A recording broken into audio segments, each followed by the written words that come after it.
Мислам да ово надпрепарав да се реши за мали детали, мислам да биде цела утакмица да биде многу тешка, зашто Француска е една од најдобра екипа во светот и да знам да биде многу тешко, али мислам да можем да победиме.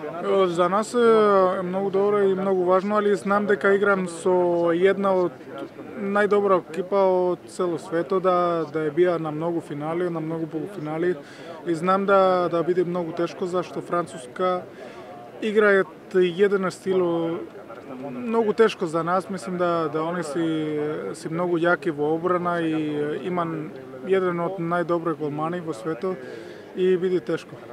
Во второто полуфинале ќе играат Катар и Полска, дали беше очекувано тоа?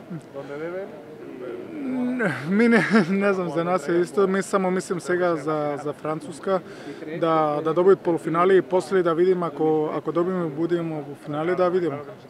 Тоа што Гонзало брани одлично на овој турнир, колку ви дава самодоверба, го надополнува изостанувањето на Арпат на последните турнири, голманите кои го заменува Арпат не беа така добри, но сега Гонзало е одличен. Добро, за нас мислам дека Арпат е најдобар голман во светот за мене, али Гонсало во овој турнир мислам да верхунски успех, да тоа што брани тако добро, да за нас е, не знам како да кажам, да е многу добро, зашто ми знаем дека он отличен голман, многу млад, али да ја биде верхунски.